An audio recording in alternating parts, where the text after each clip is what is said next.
Oi, pessoal! No vídeo de hoje vamos falar sobre o trovadorismo e as 7 cantigas de Martin Codax. Para entendermos melhor essa literatura, precisamos aprender um pouco sobre o contexto histórico da época. O trovadorismo aconteceu na Idade Média entre os séculos XII e XV. Nessa época, a sociedade era dividida em uma pirâmide, onde o rei ficava no topo, o papa e a alta nobreza ficavam um pouco mais embaixo, os bispos, cardeais e senhores feudais ficavam mais embaixo, e ali na base da pirâmide ficavam os soldados, camponeses e os servos. E o lugar da pirâmide que você nascia, você ficava até o fim da sua vida. Se você nascesse camponês, iria morrer camponês. No meio disso tudo estava acontecendo o feudalismo. O feudalismo é quando um senhor feudal ele oferece uma terra e proteção a um vassalo, e esse vassalo em troca ele dá auxílio militar e monetário e a sua fidelidade e o seu conselho ao seu sucerano. E assim surge a relação de vassalagem, né? Onde o senhor feudal dá essa proteção e o vassalo dá a sua lealdade em troca. E essa vassalagem ela era tão grande que era como se o vassalo devesse a vida ao seu senhor feudal. Muito elegante. Estão vendo como as cabeças dos ricos ganham as estacas mais altas com a melhor vista? Isso é tão injusto! Já falei para deixar em paz o feudalismo. É o único sistema que conhecemos. Nós não temos escolha quanto a isso e, portanto, é o melhor. O sistema é feito para nos manter na pobreza. Isso não é verdade. Num grande país como o nosso, uma menina pobre pode crescer e se tornar o que ela quiser. Uma esposa ou uma meretriz. E só isso. Existia também o teocentrismo, que é Deus no centro de tudo. Então a Igreja Católica tinha uma forte influência naquele período. Ela influenciava até o próprio Life in the Middle rei. Ages was lived on a cosmic scale. Invisible devils surrounded you, said one writer, as numerous as the motes of dust on a sunbeam. Bad harvests were the work of the devil, so was illness, so was violent storm. But the forces of darkness trembled before the forces of good, and it was through the church and its teaching that you could obtain protection E and era por sanctuary. meio desse discurso que acabamos de ver no documentário que a Igreja mantinha o seu poder sobre todos. Saindo um pouco do contexto histórico e indo direto para o trovadorismo, vamos encontrar algumas características nesse gênero literário. A primeira é que os poemas eram escritos em galego-português, porque Portugal ainda estava se formando e ainda não tinha uma língua bem definida. Outra característica é que esses poemas eram cantados, porque a grande maioria não sabia ler. Então, esses poemas eram cantados e passados oralmente de pessoa para pessoa. Essas cantigas eram divididas em 2 gêneros, o lírico e o satírico. No lírico tinha as cantigas de amor e de amigo. No satírico existiam as cantigas de maldizer e de escárnio. As cantigas de amor falam sobre um homem apaixonado por uma mulher. Essa mulher ela é idealizada, ela é endeusada. Esse homem é como se fosse um vassalo para essa mulher, ele é totalmente submisso a essa mulher.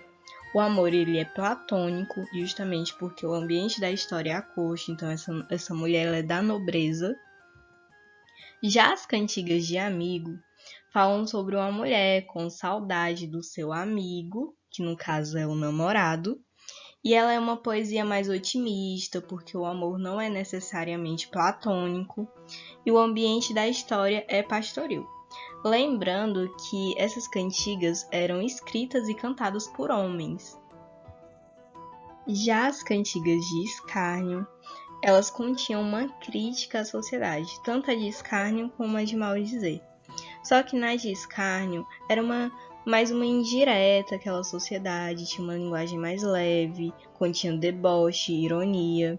Já nas cantigas de maldizer, era uma crítica bem direta, onde citava até mesmo o nome da pessoa, com uma linguagem mais agressiva, com zombaria, difamação. Essa literatura, ela era cantada em festas no palácio, em reuniões importantes da alta sociedade, e ela era cantada por diferentes tipos de artistas, né?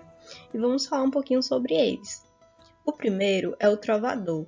Ele era um membro da nobreza, ele era um poeta, ele compunha, ele cantava e ele instrumentava as próprias cantigas.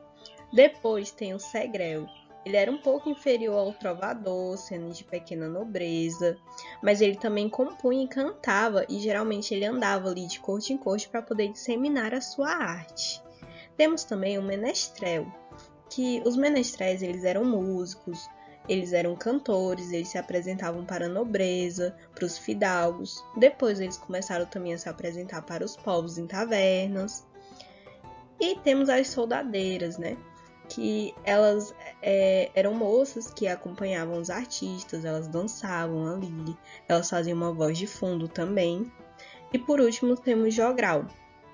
O jogral, ele era de origem mais popular, ele cantava, ele dançava também para o povo em praças públicas, e em alguns até compunham as próprias cantigas, e eles viviam disso, né? Vamos falar também aqui sobre um jogral muito famoso, que é o Martin Codax, que ele é muito importante para a literatura trovadoresca. Martin Codax, ou Codaz. Pouco se sabe sobre esse autor. De início, já temos esse questionamento que encontramos ao falar sobre ele. É sobre não saber a forma correta de seu sobrenome. Nos textos, aparecem ambas as formas. Codax com X aparece 4 vezes e Codaz com Z uma vez, ocasionando assim esta dúvida. Sabemos que Martin Codaz era trovador, poeta, escritor e compositor, mas pouco conhecemos sobre a sua biografia, começando pela sua origem. Acreditamos que ele seja descendente do sul da Galiza, de Vigo, uma vez que em suas cantigas há várias referências sobre este local. E acredita-se que ele tenha vivido em meados do século XIII e início do século XIV. O pergaminho de Vindel foi encontrado ao acaso quando Pedro Vindel, que era um comerciante de livros antigos, o encontrou em sua biblioteca dentro de um livro. O tamanho dele é de 34 por 45 centímetros. Ele está escrito por uma única face, com 26, 24, 23 e 17 linhas, respectivamente. A primeira coluna tem 5 pentagramas, a segunda tem 6, a terceira também tem 6 e a quarta, 4. E o nome do jogral, Martin Codaz, aparece na parte superior do pergaminho. A descoberta do pergaminho confirmou a hipótese sobre a existência de folhas, com texto e a música das poesias trovadorescas. Alguns teóricos dizem que as 7 cantigas contam uma história quando colocadas em ordem, mas outros rejeitam esse método, como por exemplo Celso Cunha. Agora nós vamos analisar, seguindo a ordem que Cid Seixas colocou no livro Trovadorismo Galaico Português. Iniciando pela primeira cantiga, Hino Sagrado em Vigo. Ela se inicia com uma história que aconteceu em Vigo. Uma moça que conheceu aquele que seria o seu amor em uma festa da igreja. Primeiramente, a moça se confessa virgem, para depois confirmar que agora tem um amor. A obra traz um tom sensual no momento em que fala do corpo da donzela apaixonada. Aparentemente, fala de um corpo feminino, que bailava em um local sagrado, onde havia se relacionado de forma íntima com um amigo. Notamos que o refrão é esse que se repete ao fim de cada estrofe, amor, rei. Refere-se ao desejo da moça de se encontrar naquele mesmo lugar com o seu amado. O corpo dessa cantiga é constituído fundamentalmente de heptassílabos graves e o refrão, amor, rei, de um trissílabo agudo.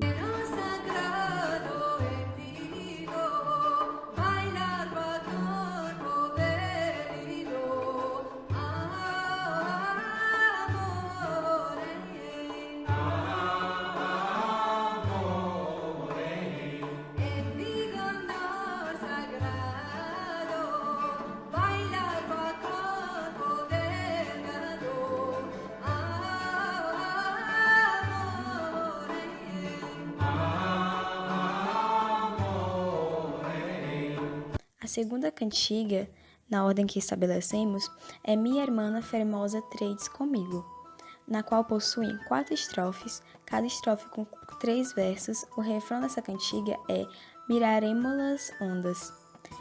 E nessa cantiga, a gente tem as 2 primeiras estrofes, a moça conversando com a sua irmã e convida para conhecer a festividade da igreja. E nas 2 últimas, a gente tem ela confessando a sua mãe sobre o seu amado, que conheceu o seu amado nessa festividade. E a gente também tem a relação do mar, porque nas canções do Martin, ele fala muito sobre essa questão do mar, das ondas, né? E a gente percebe isso quando ela chama tanto a mãe quanto a irmã para olhar o mar, que seria o refrão. A gente percebe também um tom de alegria por estar vivendo aquilo, alegria, um sentimento de alegria. Vamos olhar as ondas.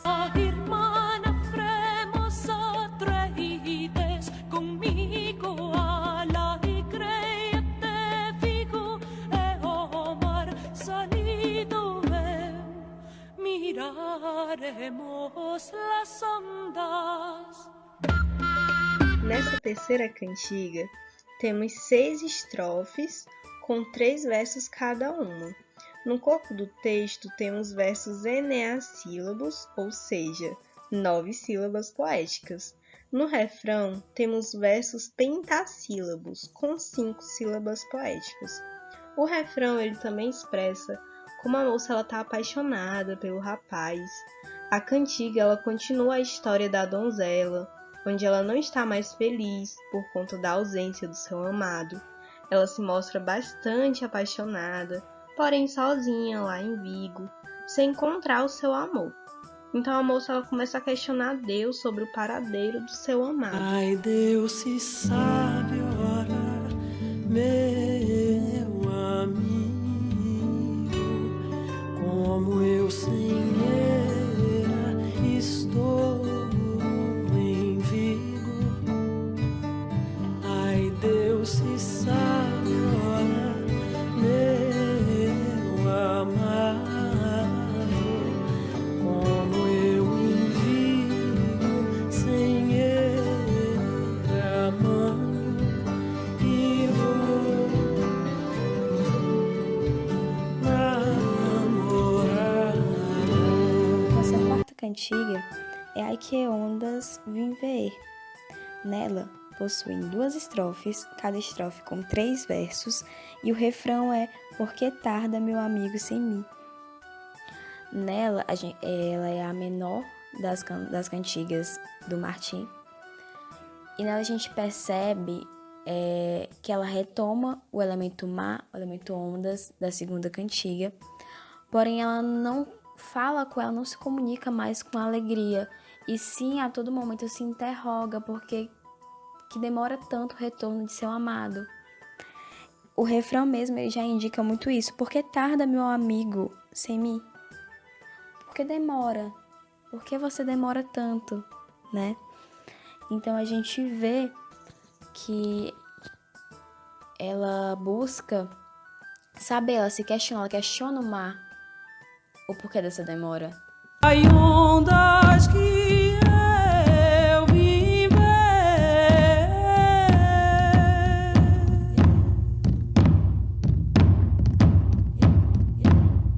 se me saberedes dizer,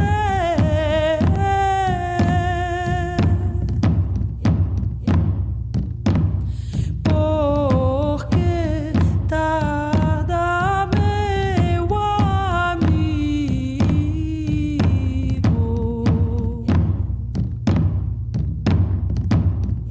sem mim. Na quinta cantiga, temos 4 estrofes com 3 versos em cada.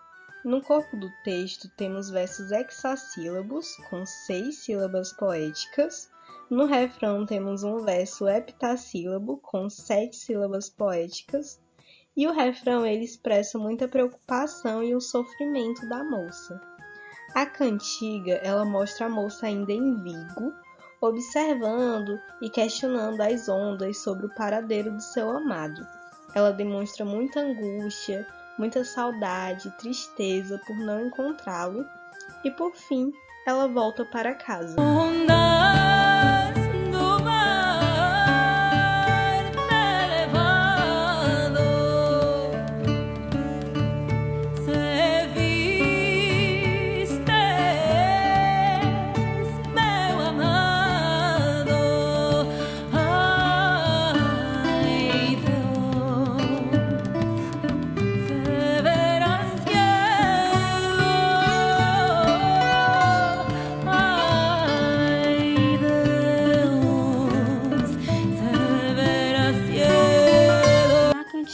Mandar-te-ei comigo, nós temos 6 estrofes e em cada uma, mais uma vez, nós temos 3 versos, com o refrão Irei, madre, avigo.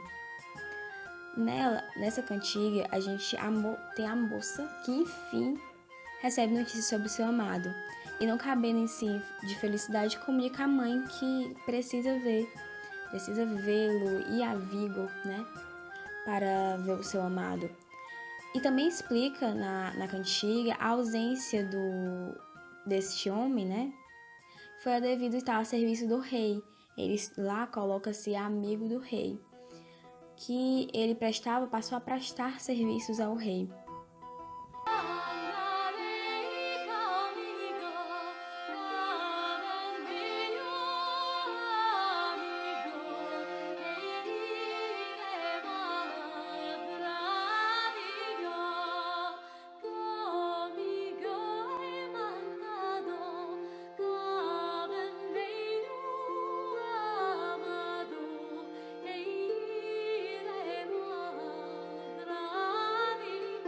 E por fim, temos a 7ª cantiga. Nessa cantiga, a moça convida aquelas que já sabem amar para acompanhá-la até o mar de Vigo, para que se banhem nas ondas, na companhia de seus amigos que as encontrarão lá. O corpo dessa cantiga é constituído de eneassílabos graves e o refrão de um octassílabo também grave. Quantas sabedes amar, amigo, tredes comigo a lomar de Vigo e banhar-nos-emos nas ondas, e banhar-nos-emos nas ondas. Quantas sabedes amar, amado, tredes comigo a lomar levado e banhar-nos-emos nas ondas, e banhar-nos-emos nas ondas, e banhar-nos-emos nas ondas, e banhar-nos-emos nas ondas. Tredes comigo a lomar de Vigo, e veremos-lo, meu amigo, e banhar